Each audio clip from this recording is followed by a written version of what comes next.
Hello students, आप पढ़ रहे हैं भौतिक प्रक्रमों में साम्यावस्था के बारे में। इसमें आपको ठोस द्रव साम्यावस्था, द्रव वाष्प साम्यावस्था, ठोस वाष्प साम्यावस्था के बारे में हमने आपको बता दिया है।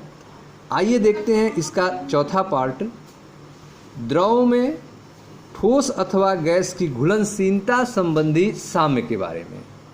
द्रव में जो है ठोस अथवा गैस की घुलनशीलता संबंधी साम्य के बारे में हम लोग अध्ययन करेंगे। पहला जो अध्ययन होगा वह होगा द्रव में ठोस की घुलनशीलता के बारे में। ठीक है, जैसे द्रव में चीनी की घुलनशीलता। ठीक है, आइए इसके बारे में हम लोग डिटेल अध्ययन करते हैं। मैं मनीष गुप्ता अपने चैनल में आपका स्वागत करता हूं। आइए दोस्तों, हम अपने अनुभव से यह जानते हैं कि दिए गए जल की एक निश्चित मात्रा में सामान्य ताप पर लवण या चीनी की एक सीमित मात्रा ही घुलती है। ठीक है, अपने अनुभव के आधार पर आप यह जान सकते हैं कि दिए गए जल की एक निश्चित मात्रा में सामान्य ताप पर लवण या चीनी की एक सीमित मात्रा ही घुलती है। यदि हम उच्च ताप पर चीनी की चाशनी बनाएं, ठीक है, टेम्परेचर को गर्म कर दें और चीनी की सीरा बनाएं। यदि हम उच्च ताप पर चीनी की चाशनी बनाएं और उसे ठंडा करें तो चीनी के क्रिस्टल अलग हो जाते हैं। चीनी के क्रिस्टल अलग हो जाते हैं। किसी दिए गए ताप पर, किसी ताप पर दिए गए विलयन में, किसी ताप पर दिए गए विलयन में यदि और अधिक विलयन न घुल सके तो ऐसे विलयन को संतृप्त विलयन कहा जाता है, सैचुरेटेड सॉल्यूशन कहा जाता है। ठीक है स्टूडेंट्स, आप पढ़ रहे हैं द्रव में ठोस के साम्य के बारे में। आपको बताया गया कि हम अपने अनुभव से यह जानते हैं कि दिए गए जल की एक निश्चित मात्रा में सामान्य ताप पर लवण या चीनी की एक सीमित मात्रा ही घुलती है। यदि हम उच्च ताप पर चीनी की चाशनी बनाएं और उसे ठंडा करें तो चीनी के क्रिस्टल पृथक हो जाते हैं, अलग हो जाते हैं।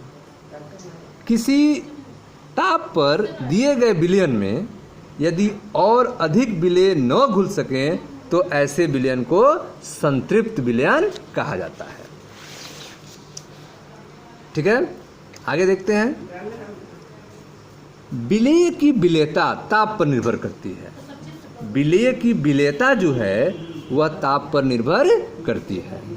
संतृप्त विलयन में अणुओं की ठोस अवस्था या विलेय के विलयन में अणुओं के बीच गतिक साम्यावस्था रहती है।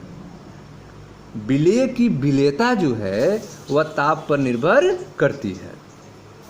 संतृप्त विलयन में अणुओं की ठोस अवस्था या विलेय के विलयन में अणुओं के बीच गतिक साम्यावस्था रहती है। अर्थात चीनी विलयन के रूप में और चीनी ठोस के रूप में साम्यावस्था रहती है। साम्यावस्था में चीनी के घुलने की दर, साम्यावस्था में चीनी के घुलने की दर चीनी के क्रिस्टलन की दर आपस में बराबर होते हैं। ठीक है, रेडियो एक्टिवता युक्त चीनी की सहायता से, ठीक है, रेडियो एक्टिवता युक्त चीनी की सहायता से उपरोक्त दरों यो साम्यावस्था की गतिक प्रकृति को सिद्ध किया गया है, जिसमें चीनी के घुलने की दर चीनी के क्रिस्टल की दर के बराबर होती है। इसको रेडियो एक्टिवता युक्त चीनी की सहायता से उपरोक्त दरों और साम्यावस्था की गतिक प्रकृति को सिद्ध किया गया है। यदि हम रेडियो एक्टिवताहीन नॉन रेडियो एक्टिव चीनी के संतृप्त विलयन में रेडियो एक्टिवता युक्त रेडियो एक्टिव चीनी की कुछ मात्रा डाल दें तो कुछ समय बाद हमें दोनों विलयन यो चीनी यो ठोस चीनी जिनमें प्रारंभ में रेडियो एक्टिवता युक्त चीनी के अणु नहीं थे किंतु साम्यावस्था की गतिक प्रकृति के कारण रेडियो एक्टिवता युक्त या रेडियो एक्टिवताहीन चीनी के अणुओं का विनिमय दोनों प्रावस्थाओं में होता है। ठीक है, तो आप देख रहे हैं कि रेडियो एक्टिवता युक्त चीनी की सहायता से उपरोक्त दरों और साम्यावस्था की गतिक प्रकृति को सिद्ध किया गया है।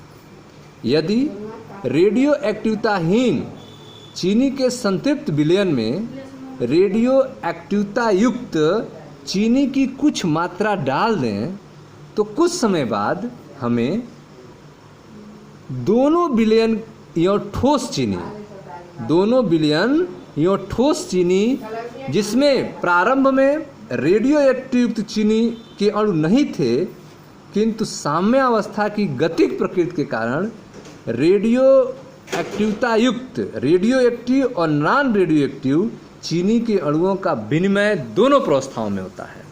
इसलिए रेडियो एक्टिव या रेडियो एक्टिवता युक्त चीनी अणुओं का अनुपात तब तक बढ़ता रहता है जब तक यह एक स्थिर मान तक नहीं पहुंच जाता है। ठीक है, तो इस तरह से आपने देखा कि साम्यावस्था की गतिक प्रकृति के कारण रेडियो एक्टिवता युक्त और रेडियो एक्टिवताहीन चीनी के अणुओं का विनिमय दोनों प्रावस्थाओं में होता है और इसलिए रेडियो एक्टिव और रेडियो एक्टिवता युक्त चीनी अणुओं का अनुपात तब तक बढ़ता रहता है जब तक यह एक स्थिर मान तक नहीं पहुंच जाता है। ठीक है स्टूडेंट्स, तो यह था द्रवों में ठोस की साम्य के बारे में, द्रव में ठोस के साम्य के बारे में। अब हम देखते हैं द्रव में गैस के साम्य के बारे में, द्रव में गैस के साम्य के बारे में ध्यान समझिएगा। जब सोडा वाटर की बोतल खोली जाती है, तब उसमें घुली हुई कार्बन डाइऑक्साइड गैस की कुछ मात्रा तेजी से बाहर निकलने लगती है। ठीक है, जब आप ठंडे सोडा वाटर की बोतल खोलेंगे तो आप देखेंगे उसके अंदर कार्बन डाइऑक्साइड गैस जो होगी वह बुलबुले के रूप में तेजी से बाहर निकलने लगती है। भिन्न दाब पर जल में कार्बन डाइऑक्साइड की भिन्न विलेयता के कारण ऐसा होता है। ठीक है, भिन्न दाब पर जल में कार्बन डाइऑक्साइड की भिन्न विलेयता के कारण ऐसा होता है। स्थिर ताप या दाब पर गैस के अविलेय अणुओं या द्रव के घुले अणुओं के बीच साम्यावस्था स्थापित रहती है। स्थिर ताप और दाब पर गैस के अविलेय अणुओं और द्रव के घुले अणुओं के बीच में साम्यावस्था स्थापित रहती है। कार्बन डाइऑक्साइड गैस और कार्बन डाइऑक्साइड विलयन के बीच में साम्यावस्था स्थापित रहती है। यह साम्यावस्था हेनरी के नियमानुसार है, जिसके अनुसार किसी ताप पर दी एक गई मात्रा के विलायक में घुली हुई गैस की मात्रा विलायक के ऊपर गैस के दाब के समानुपाती होता है। किसी ताप पर दी गई मात्रा के विलायक में घुली हुई गैस की मात्रा विलायक के ऊपर गैस के दाब के समानुपाती होता है, जिसे हेनरी का नियम कहा जाता है। ठीक है, किसी ताप पर दी एक गई मात्रा के विलायक में घुली हुई गैस की मात्रा विलायक के ऊपर गैस के दाब के समानुपाती होता है। ताप बढ़ने के साथ साथ यह मात्रा घटती जाती है। ठीक है, ताप बढ़ने के साथ साथ यह जो घुलनशीलता की मात्रा है गैस की द्रव में घटती जाती है। कार्बन डाइऑक्साइड गैस को सोडा वाटर की बोतल में अधिक दाब पर सीलबंद किया जाता है।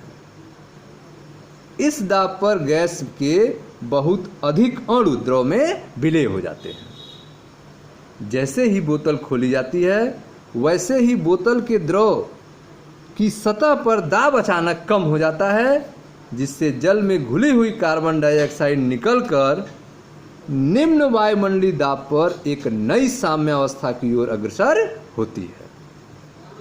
यदि सोडा वाटर के इस बोतल को कुछ समय तक हवा में खुला छोड़ दिया जाए तो इसमें से लगभग सारी गैस निकल जाएंगी। ठीक है, तो इस तरह से आपने देखा द्रव में गैस की साम्य के बारे में। इसमें आपको बताया गया कि जब सोडा वाटर की बोतल को खोला जाता है तब उसमें घुली हुई कार्बन डाइऑक्साइड गैस जो है की कुछ मात्रा तेजी से बाहर निकलने लगती है। अलग अलग दाब पर जल में कार्बन डाइऑक्साइड की अलग अलग विलेयता के कारण ऐसा होता है। स्थिर ताप या दाब पर गैस के अविलेय अणुओं या द्रव के घुले अणुओं के बीच साम्यावस्था स्थापित होती है। यह साम्यावस्था जो है हेनरी के नियमानुसार होती है, जिसके अनुसार किसी ताप पर दी गई गैस की मात्रा की विलायक में घुली हुई गैस की मात्रा, किसी ताप पर एक दी गई विलायक में घुली हुई गैस की मात्रा, किसी ताप पर एक दी गई विलायक की मात्रा में घुली हुई गैस की मात्रा विलायक के ऊपर गैस के दाब के समानुपाती होती है। ताप बढ़ने के साथ साथ यह मात्रा घटती जाती है। कार्बन डाइऑक्साइड गैस को सोडा वाटर की बोतल में अधिक दाब पर सीलबंद किया जाता है। ठीक है, इस दाब पर गैस के बहुत अधिक अणु द्रव में विलय हो जाते हैं। जैसे ही बोतल खोली जाती है वैसे ही बोतल के द्रव की सतह पर दाब अचानक कम हो जाता है, जिससे जल में घुली हुई कार्बन डाइऑक्साइड निकलकर कम वायुमंडलीय दाब पर एक नई साम्यावस्था की ओर अग्रसर होती है। यदि सोडा वाटर की इस बोतल को कुछ समय तक हवा में खुला छोड़ दिया जाए तो इससे लगभग सारी गैसें निकल जाएंगी। यह सामान्य रूप से कहा जा सकता है, ठीक है, सामान्य रूप से यह कहा जा सकता है कि नंबर 1, ठोस द्रव साम्यावस्था के लिए वायुमंडलीय दाब पर एक ही ताप ऐसा होता है जिस पर दोनों प्रावस्थाएं पाई जाती हैं, अर्थात गलनांक पर। यदि परिवेश से ऊष्मा का विनिमय न हो तो दोनों प्रावस्थाओं के द्रव्यमान स्थिर होते हैं। ठीक है, यह सामान्य रूप से कहा जा सकता है कि नंबर 1, ठोस और द्रव के बीच में जो साम्य स्थापित हो रहा है उस साम्यावस्था के लिए वायुमंडलीय दाब पर अर्थात 1.013 बार दाब पर एक ही ताप अर्थात गलनांक ऐसा होता है जिस पर दोनों प्रावस्थाएं पाई जाती हैं। यदि परिवेश से ऊष्मा का विनिमय न हो तो दोनों प्रावस्थाओं के द्रव्यमान स्थिर होते हैं। ठीक है, नंबर 2, वाष्प द्रव साम्यावस्था के लिए किसी निश्चित ताप पर वाष्प दाब स्थिर होता है। वाष्प द्रव साम्यावस्था के लिए किसी निश्चित ताप पर वाष्प दाब स्थिर होता है। तीसरा, द्रव में ठोस की घुलनशीलता के लिए, द्रव में ठोस की घुलनशीलता के लिए किसी निश्चित ताप पर द्रव में ठोस की विलेयता निश्चित होती है। द्रव में ठोस की घुलनशीलता के लिए किसी निश्चित ताप पर द्रव में ठोस की विलेयता निश्चित होती है। नंबर 4, द्रव में गैस की विलेयता जो है द्रव के ऊपर गैस के दाब के समानुपाती होती है। द्रव में गैस की विलेयता द्रव के ऊपर गैस के दाब के समानुपाती होती है। ठीक है, यह जो 4 सामान्य रूप आपको बताए गए। अब जो है इस निष्कर्ष को एक सारणी के रूप में भी बताया जा सकता है। भौतिक साम्यावस्था की कुछ विशेषताएं आप देख सकते हैं।